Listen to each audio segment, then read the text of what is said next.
Welcome to the Pro Hockey Alumni Podcast, the home of behind-the-scenes interviews, stories, and memories that celebrate the heritage of the great game of hockey. The Pro Hockey Alumni Podcast is hosted by Mark Willand. Today's guest on the PHA Podcast is Kurt Walker, who played 3 seasons with the Toronto Maple Leafs as an enforcer on a talented team that included the likes of Darryl Sittler, Lanny McDonald, Borje Salming, Ian Turnbull, and the always colorful Tiger Williams. Kurt tells great stories about his improbable rise from an unknown kid from Hingham Mass to hockey's biggest stage. Kurt also discusses Dignity After Hockey, a charity that he created to help ex-players in need.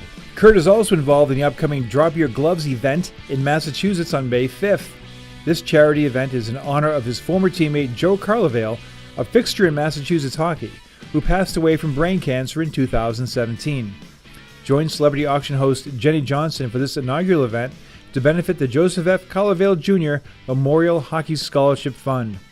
This event takes place at the Doubletree Hilton in Danvers, Mass. For more information, visit joehockey.org. Today's episode is sponsored by hockeytournaments.com.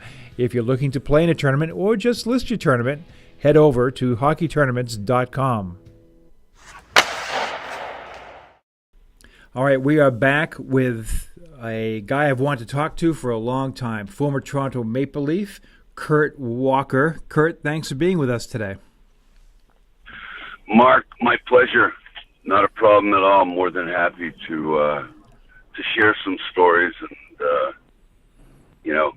support this upcoming memorial for Joe Carlevale. So, yeah, happy to be here. Thanks for calling. I really appreciate it.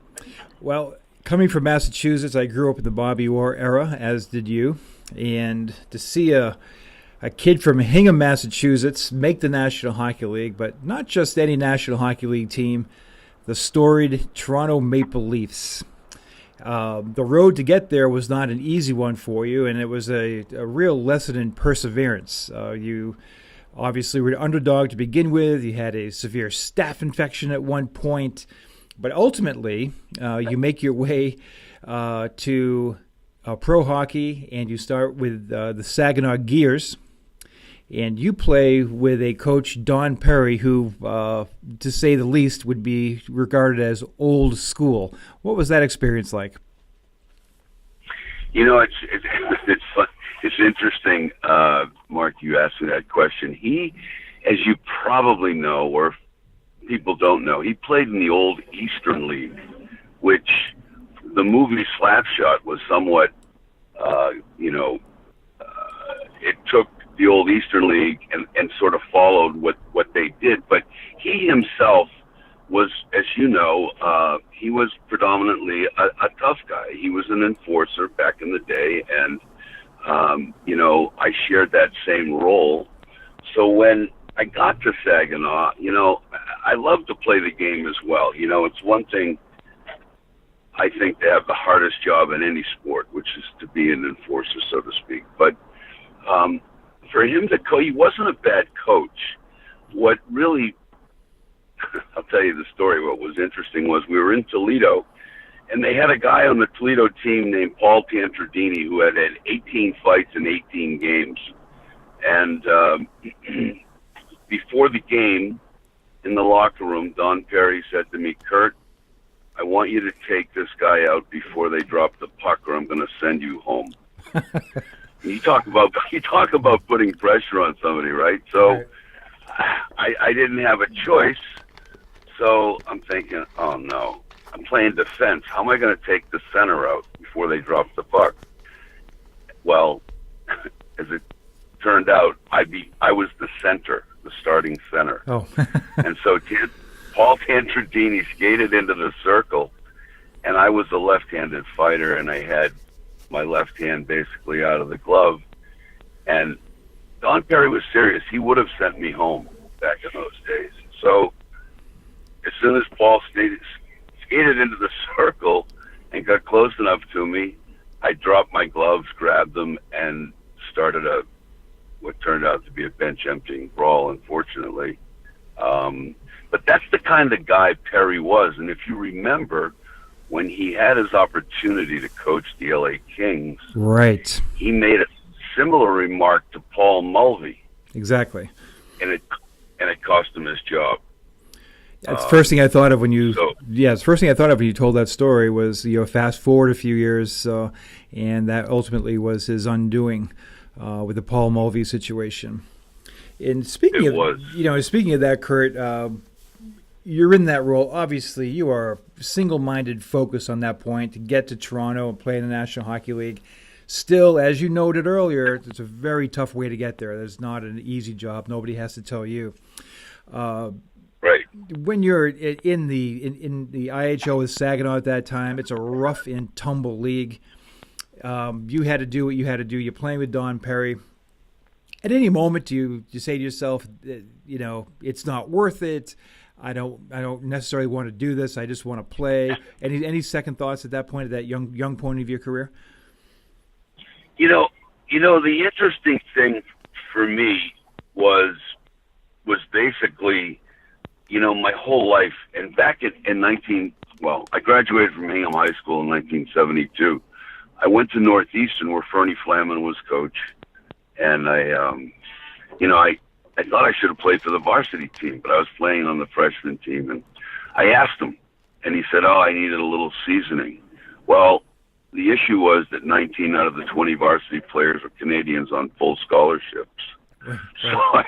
So I knew at that point, I had to make some, different moves. And after that, Mike O'Connell and I were Mike went to Kingston to play with the Kingston Canadians in the OHA, and I was supposed to go as well. But the staph infection that I got in my right leg,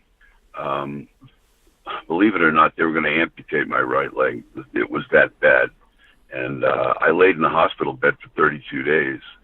And when they released me, there was nothing left on my right leg. All the muscle had atrophied. There was just a bone. So I asked them, okay, well, how do I get back in shape and when can I skate again? And their answer was, well, to get in shape, just sit in a hot tub and bend it and rip the scar tissue and do leg extensions off the end of a bench. Right. Because there was really no sports physical therapy. And, because of that, I missed my tryout in Kingston. And it took me a year to learn how to really just basically walk proper again and rebuild the leg.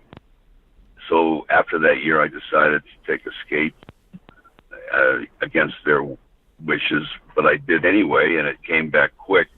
And that was when they formed, as you probably remember, the New England Junior Hockey League. Right. And they had the Weymouth and Fitchburg and so forth. I was never really an enforcer by trade. I mean, it was one of those things that I started to play for Weymouth. I wanted to do something. I knew I had my goals, and I wanted to really continue and persevere, and I did. And what happened was I got in a fight with a guy from Fitchburg who was 6'5". At center ice. He had taken advantage and liberties with all the smaller players. It was the first fight I ever had. I just, at center ice, dropped my gloves and went at it with him. Little did I know that, and I know you know this name, Gary Deneen.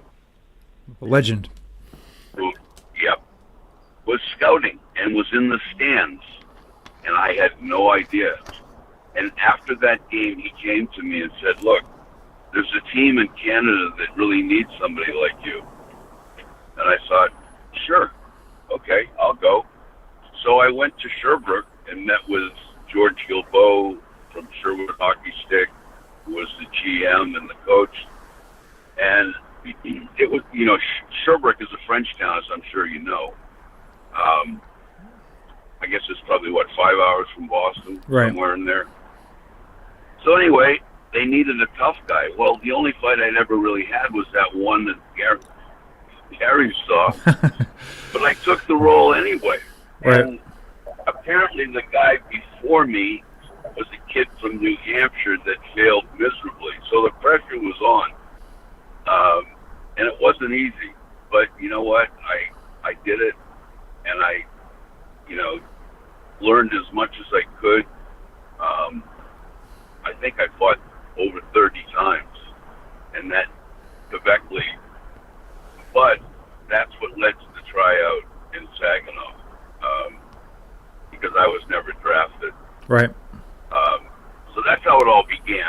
to kind of encapsulate a little bit.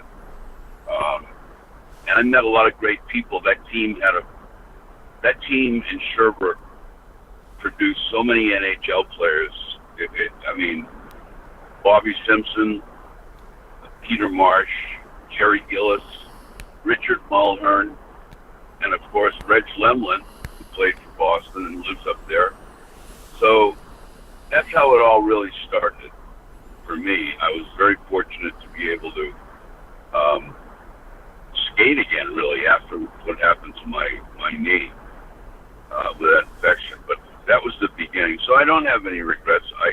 It got me to where I really wanted to be, and no.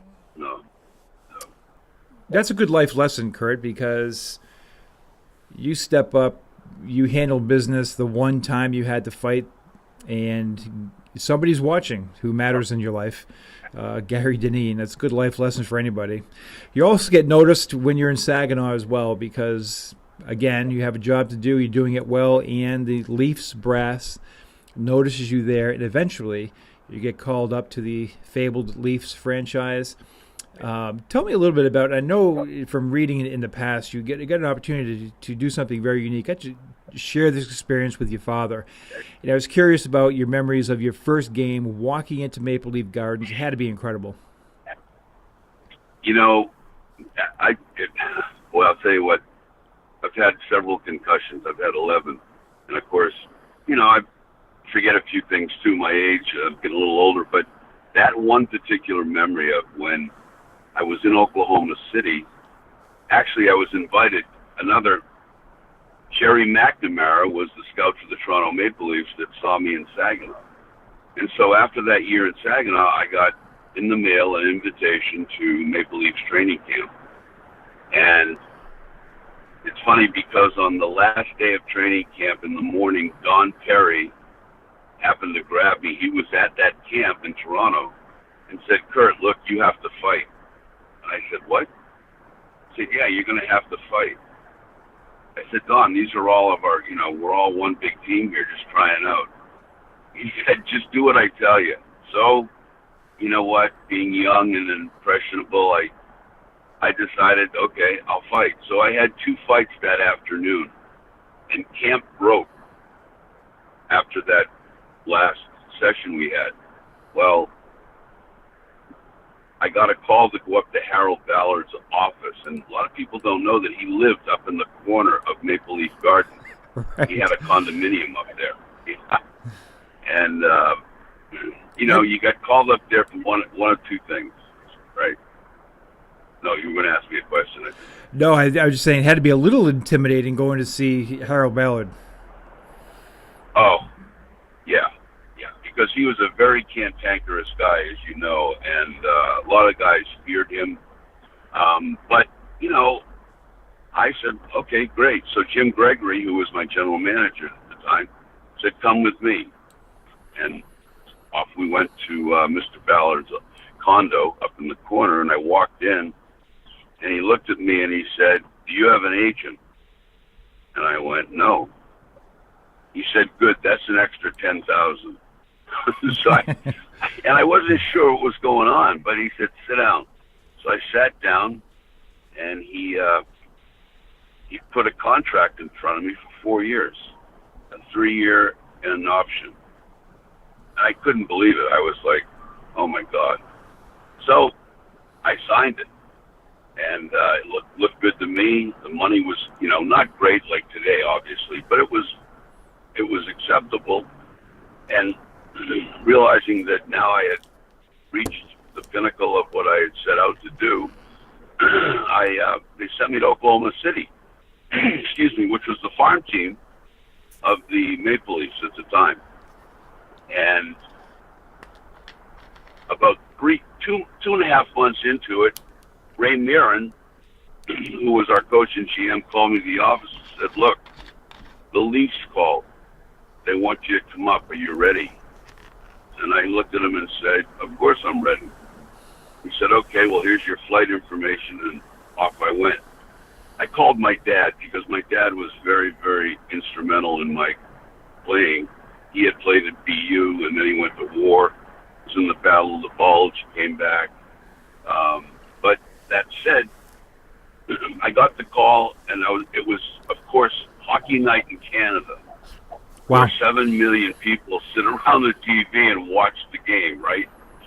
And, of course, I got there, and the hotel was across the street. I was nervous, couldn't nap or do anything. So I went to the rink and I looked around, familiarized myself, went into the locker room and met the trainers. And I had called my dad the day before when I had got word, and he flew up. And I'll never forget this. The trainers, they gave me number 26, and that night, my dad got in late, so I'd already gone to the locker room and met the players, Sittler and Salming and Turnbull and Neely and Williams. And I mean, here I was, an American kid, and I think there were only 4 or 5 Americans back then in the entire league. And Hockey Night in Canada and the nerves. And so anyway, I suited up, put my sweater on, and when I walked out, my dad was right there. And of course, I looked at him, and it was pretty emotional, as you might imagine. And it's like a movie. I just kind of, yeah, sort of. I mean, I kind of winked at him, and he nodded and told me he loved me, and went out, got ready, and the national anthem. And I was waiting for that first shift, and finally, in the third period, I got a tap to go out. So I went out with, I think it was Stan Weir was the center. And he gave me the puck at right inside the blue line. And I'll never forget this. I took a shot, and Ron Lowe was the Washington goaltender, and I hit the post. And I couldn't believe it. It rang right off the post.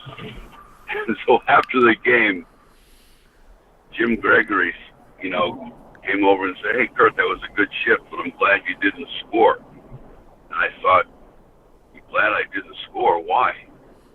And he said, "We didn't bring you up here to score goals." So I knew then what was to take place, because the next game, we flew out that night, and they invited my dad to fly with us. We flew to Philadelphia to play the Broad Street Bullies. Right. So you're en route to Philadelphia. I was curious what your mindset is. Obviously, you're thrilled. You're in the NHL, but you know what's waiting for you on Broad Street in Philadelphia. And what's your thought process going into it, and what transpires when you hit the ice? Obviously, we all knew who the Broad Street Bullies were. We knew their tactics. We knew what they did, how they won games. And, of course, I knew I was going to fight that night. I didn't know who. So it was just right in the first period. In the first 2 minutes, I got tapped to go out. And I think it was myself, Bob Neely at center, and Tiger Williams on the left wing. And Schultz was out with Kelly and I think Selesky. And I told Borje to throw the puck into my corner, into the right corner. And he did. And, of course, McElhargy was the defenseman. He went in, and I went flying in and nailed him. And right then the gloves came off. And then I started to fight with Jack McElhargy. And then it got crazy because the bench is empty. A lot of people today don't realize that there were some great bench emptying fights. And I fought DuPont and McElhargy, and I had 2 fights. And Schultz was there, but he had a cast on his hand, and he wouldn't fight me. Anyway, I got thrown out of the game with a couple other players, and we made a very, very powerful statement, which said, we're not going to get pushed around. We're not going to take it anymore, and you guys aren't going to intimidate us. And that's what I was trying to do, was let them know that we were not going to be intimidated. Right, and I'm sure the players after the game. Huh? What's that? No, I'm sure the players certainly appreciated that statement being told and being made by yourself there, especially guys like Borje Salming, guys who were taking a lot of physical punishment prior to your arrival. You know what? It brought the team very, very close. It really brought everybody a lot closer together after that night. And we were all standing around the bus, which had backed down into the spectrum. And I was standing there with my dad and the rest of the guys. And all of a sudden, you could see Carlevale coming, and King Clancy was and he yelled out, "Hey, Kurt!" And I thought, "Oh no, I'm in trouble, right?" So I wasn't sure what was going to happen. And he said to me, "Where's your stuff?" And at first I was a little confused. I thought about it for a minute, and then I said, "Oh, you mean my car?" And he said, "Yeah." He said, "It's all in Oklahoma." He said, "Go get it. You're here for good." Wow. And I'll never forget that. And that was really the beginning.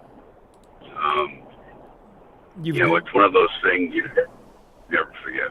Yeah, you do, and that's a great story, especially being able to share that with your father, and a very, very rare opportunity indeed. You got a chance, as you noted before, to play with some of the greatest players ever in Leafs history and future NHL Hall of Famers. I just want to get, and you also got a chance to play with a real colorful character, Tiger Williams. I just want to get your quick comments on a couple of guys. First of all, what was Tiger? Sure. What was Tiger Williams like to play with? He was crazy. I mean, he was a very devoted husband, player, just a very dedicated player. But more importantly, you know what? He was the kind of guy that if he told you that if the sun was out and he said it was raining, he would try and he'd try and make you believe that it was raining. He was funny like that, Right. It was his way or the highway. But Tiger was really a great guy. He had a great heart. He did a lot for a lot of people. He was a good hockey player too. You can't take that away from him. I mean, a couple of years he scored 20 goals or more.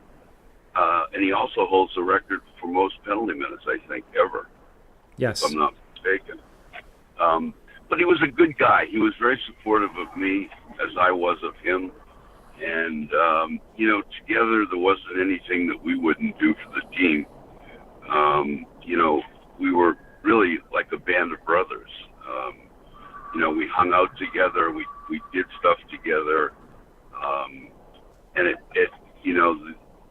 back in those days, as you know, the role of the enforcers really seemed to have the ability to bring the team closer together in a lot of ways. Whoa, and, yeah, you can definitely see that even in post-career, guys look back and they always are very grateful for the job that was done because it made them able to do their job and, to have the skilled guys go out there and play. I always think of Borje Salming as being one, but to be able to go out there and play the game at a high level without worrying about getting run off the ice by somebody who would not be accountable previously. And I do agree with you on Tiger Williams. I had a chance when I worked for the Whalers in the 80s. We acquired Tiger, and a very smart guy, a very good guy, as you said, a very devoted family man. And, just not always what people would think on the outside looking in. Also, I wanted to get your comments on the great Darryl Sittler. You were witness to, of course, the most productive night in the history of the National Hockey League, his 10-point night. What was Darryl like to play with? Darryl was a great player, and he was also a great leader. I mean, he really was. He was a great leader as well, and he cared. He got... he made it a point to get to know each and every player on an individual basis. I mean, it wasn't like he just had the C, wore the C, and that was it. He really, really worked real hard to keep the team together, to work with players, not only on the ice but off the ice as well. And he's just a remarkable guy. He really is. He was just a down-to-earth, great guy, and you would, he made you feel special, and you would do anything you could for him. And clearly, I was one of those guys. I would, again, do anything for him or the team. He was just a class act, and of course, the night he scored 6 and 4 was obviously a tremendous feat. Whether it'll ever be beaten or not, I don't know. That record will be broken. But also, Ian Turnbull, if you remember, scored 5 goals as a defenseman against the Detroit Red Wings, and he did not have 1 goal in the first period. So he scored 5 in the second and third. And all of this, and I don't know if you know this, all of this revolved around Red Kelly's pyramid power. Did you ever hear about that? Yeah, I sure did. I remember that was very prominent in the 70s, and I was going to ask you about that. What kind of guy was Red Kelly? And just for everybody, what was pyramid power? Well, Red was a great, great guy, and he never said, we never ever heard him use one word of profanity ever. He had his own terminology, so to speak, for that. But he was a kind of a gentle soul, if you will. And the pyramid power, Red won, I think, 9 Stanley Cups between the Leafs and Detroit. But pyramid power was his daughter had migraine headaches. And he had read somewhere where the power of the pyramids could help his daughter. So, they had these little, I guess, plastic pyramid that apparently he put under her bed, and it helped her. So he thought, well, if it helped her, I'm going to take it to the team. So what he did was he had these pyramids made that were put under our stalls where we sat, each one of us. And then he had a big one in the middle of the room where guys could put their sticks in it, whatever. So I'll never forget this one. Then we walked into the locker room and none of us knew what was going on. And we were going, what is this? Why are these pyramids here? And we had to be, educated onto what was happening and what was going on. And of course, it drove the media crazy. You can only imagine this whole thing with the media. But once again, that's when Turnbull, on this particular night in Toronto, put his stick in and scored 5 goals and set the record for defensemen. So the pyramids traveled with us to cities for a while, and there was one always under our stall, and there was always a big one in the middle of the room. And, I don't know, people called it hoaxy. Some people believed in it. How could you not when you saw Sittler do what he did and Ian Turnbull do what he did? Yeah, those are 2 feats you probably will never see. A defenseman scoring 5, incredible, and a player scoring 10. And just to be part of all that obviously had to be quite a thrill. Before we leave the Leafs part, I just wanted to quickly say, on the South Shore, well, they're still talking about the party. And you talked about having a close. You had a close knit group indeed, and you decided to take when you came into Boston for a game, you ended up taking it back home. Can you tell us a little bit about that event? Mark, it's funny. Man, I'll tell you, that party. What I did was, knowing we were coming into Boston, and we were headed to Atlanta on the next day. So we had the night and we had time. So I thought, okay, I lived in Hingham, as you know, on Polk Road. I decided, called my dad, said, Dad, why don't we do some lobsters and steaks, and, I'll arrange, ask the guys, make sure everybody, well, the whole team decided to come. So we had to get transportation from the Garden down to Hingham. Mm-hmm. So my dad had a Cadillac, and my grandfather did, as well as my uncle. So they ended up with 4 Cadillacs that pulled up when we left the Garden. Everybody jumped in, and we all went to Hingham that night. And they had a bushel of lobsters. So what happened was, we all jumped in. We went to Hingham. One of my uncles was cooking steaks. My dad was doing lobsters. My other uncle was sort of the bartender. And my parents and some of the neighbors had arranged the house so that we had, a place for everybody to sit and enjoy. And I'll never forget this. It was an incredible party. It really was. And the guys were having a great time, and they were just overdosing on lobster and steak and the whole thing. And a few of the neighbors came by. And of course, everybody liked to have a beer or two. So a number of the guys may have got a little carried away. And the next thing I knew, my roommate was asleep outside my house in the snowbank.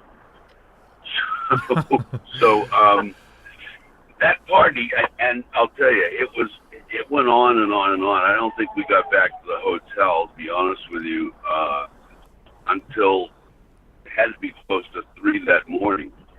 And we had to be on a plane. We had our own chartered plane. It was a prop plane, and we were off to Atlanta. Well, a lot of the guys didn't feel too good the next day. As a matter of fact, Tiger, who was allergic to seafood, loved the taste of it, but was allergic, decided to eat some lobster. And that was a mistake, because he broke out in hives and turned red. And, we were a little nervous for him.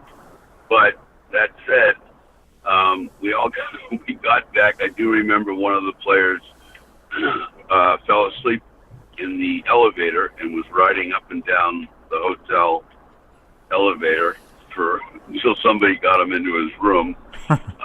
It was a crazy time, but it was a great time. What really killed us was the headwind from Boston, for whatever reason, to Atlanta on a flight that should have taken maybe at the most on this plane 3 hours. It turned into an 11-hour flight. Oh, brother. And, yeah.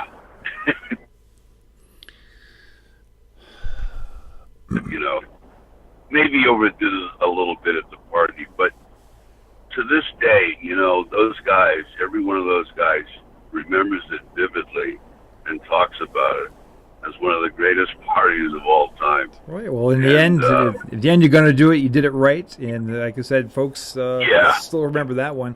You talk about camaraderie, Kurt, and I think what's really telling is that in your post-career life, that camaraderie, helping out your teammates, sticking by each other has continued to be a theme for you. Can you talk a little bit about your motivation to start Dignity After Hockey? Thank you, Mark. Thanks, Mark, for asking that question. I'm the type of guy that I never forgot where I came from. And I've always been involved in different things to try and help people in different ways, whatever I was asked to do, I was always more than happy to do it, and then some. And of course, when you leave the game, the final buzzer sounds, the door slams, and that's pretty much it. And the transition is it's horrific. It's very, very difficult. I went through it. I know a lot of players that went through it. I know some that are, believe it or not, are still having difficulty. But that said, I had an opportunity. One day I was thinking about, what can I do to give back to the game? What can I do to give back to the players and help guys? And I thought, we don't have any health care per se in the States. So I decided to start an organization, which is it's a 501c3 Massachusetts organization. My attorney, Greg Sullivan in Hingham, did it for me. And it's actually called the Human Dignity Foundation, but that's how it's registered. Right. But it's Dignity After Hockey. And what I did was, at first, I was able to get health care through a partner. I was able to get the guys health care. If anybody didn't have health care and needed help, all they had to do was call a friend of mine in Detroit named Ben Galloway, who had the Society for Professional Athletes and still does. And they were able to apply online and find the health care they needed, with the exception of 3 states, Massachusetts, Vermont, and Rhode Island, unfortunately. But then I also partnered with a company called Premier Regenerative Stem Cell. And the woman who owned it, Candace Stoles, had been working with NFL players. And what she was doing was, these are players that played in the NFL, guys that were injured and hurt, that probably should have had invasive surgery, but instead she provided the option for them to have non-invasive surgery, to have stem cell. So, guys that have, let's say, a back issue, a knee issue, any of that, well, she said, I'm more than happy to help you, Kurt, with NHL players. And so that said, she had 2 facilities, one in Denver and one in Scottsdale. And the Scottsdale facility is a state-of-the-art facility with hyperbaric chambers, cryogenic, all of it. So last year, which in my first full year with doing the stem cell, we put 18 former NHL players through the program. Wow, that's amazing. Yes, it truly was. And, the last guy to go a week before Christmas was the legendary Bobby Hull.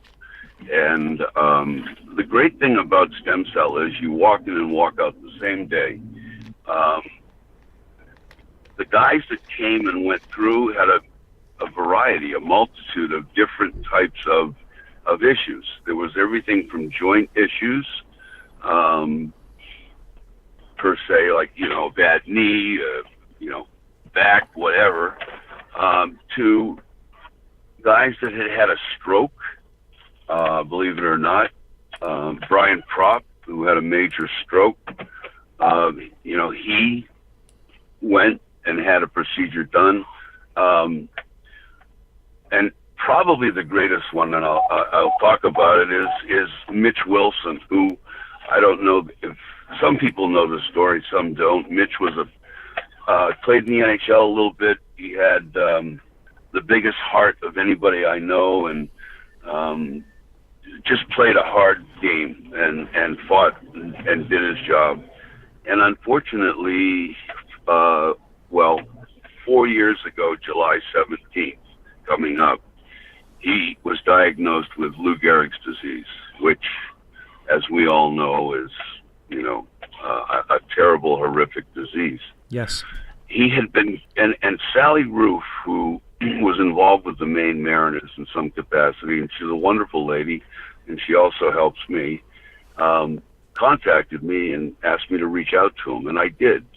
And at the time, he was going to Mexico, and he was paying $40,000 every time he went. And I called him, and he went 4 times and wiped out his savings. And I said, Mitch, how do you know what you're getting? I mean, you could be getting placebo. Are you getting your own? He didn't know. He had no idea what they were doing. So he asked me, well, I told him about the program I had. And so I sent him to Premier. And after the first treatment, he called me and thanked me and said he had felt better than he had ever felt before. Well, about 2 months later, people with ALS, something so simple as being able to clear your throat or cough, he couldn't do that. So I sent him back again. And he had a double, I guess, we took the cells from his lower back, his iliac area, and gave him sort of a double dose and IV. And believe it or not, when it was over, he called me and he said, Kurt, he said, I can't believe it. He said, not only can I cough and clear my throat, but I can also move my toes. And that was something that he had never been able to do in a long time because he'd been in a wheelchair. So through all of that, he had 6 stem cell procedures. It helped him and gave him hope. He's still with us today. As I said, it'll be 4 years, July 17th. But, it's stories like that, being able to help guys like Mitch or Brian or Bobby Hull or any player. It's just an amazing piece of medical technology. And I've even talked to some of the Bruins alumni about it as well. And it's still, we currently have 2 guys getting ready to go, 2 former NHL players. And, I continue to do that. So that's what I love what I do, and I also love helping people, and that in and of itself really has been, for me, to be able to give back has been very rewarding. And of course, the event upcoming this weekend, it's not about dignity after hockey, but it's an opportunity for a great junior team that hasn't been reunited in 47 years to get together once again for Joe Carlevale. Well, as you mentioned, May 5th coming up this weekend, the Drop Your Gloves event in honor of Joe Carlevale has turned into a real celebrity-studded event. You've got, as you said, the reunion of your Sherbrooke team. You've got a lot of guys coming up. Can you tell the fans who they can expect to see that night? Sure, and thank you for asking me that. The team that I had the honor to play on produced a number of NHL players, first-round draft picks. Richard Mulhern, Atlanta Flames, was first-round draft pick. Rich played for the Flames and the Leafs. Bobby Simpson, Atlanta and St. Louis Blues. Peter Marsh, the Chicago Blackhawks. Reggie Lemlin, the Bruins. Tim Sweeney, the Bruins. Bobby Sheehan, the Canadians. There's just a number of former players that have made the decision to get together and to help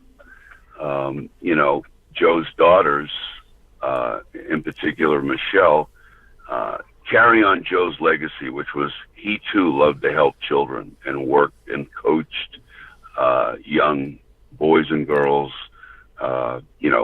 on the ice and off the ice, and Joe was a great, great guy. In fact, he actually, believe it or not, he played on the same team, the Weymouth Conquistadors, that I did when Gary Dineen asked me to go. And of course, when I was leaving Sherbrooke, they asked me if I knew anybody that could fulfill the role that I played. And I said, yeah, I know somebody. His name's Joe Carlevale. And so that's how Joe got to Sherbrooke, believe it or not. That's interesting. This goes to show you the impact you can have then and now. And we're really looking forward to seeing you and your teammates, and other ex-pros will be there. And there's a lot more going on as well. It's the celebrity auction And dinner, drinks, music, friends, and a lot of great auction items and a lot of great fun. All the proceeds for this go to the Joe Carlevale Memorial Hockey Scholarship Fund. As our fans know, it's very expensive to play hockey, and for those who are young players who are in need of financial assistance to be able to participate, this scholarship fund will help make that happen. So we look forward to seeing Kurt Walker there. We're glad for all the efforts that you do on behalf of former players and people in need, and we're looking forward to seeing you back home in Massachusetts this weekend. Mark, thank you very, very much. And like you said, this event is a great event. It takes place Saturday all day. There's some wonderful, great silent auction items, as well as a chance to win a Mercedes. So if anybody can shoot the puck from the blue line with accuracy, they can find themselves driving home in a brand new Mercedes as well. So that rules really that rules me out, but I'm sure we have some sharpshooters out there. And again, I just wanted to say thank you again for participating today and for helping out the Joe Carlevale Memorial Scholarship Fund. And we'll look forward to seeing you this weekend. Mark, thank you very, very much. Look forward to seeing you as well, and all the people that come out. Thanks again. Thanks, Kurt. Take care. Goodbye. Bye now.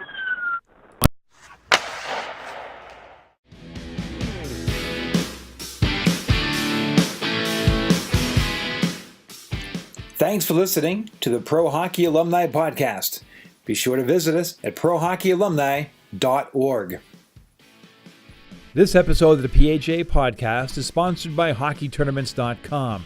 If you're looking to play in a tournament or just list your tournament, head over to HockeyTournaments.com.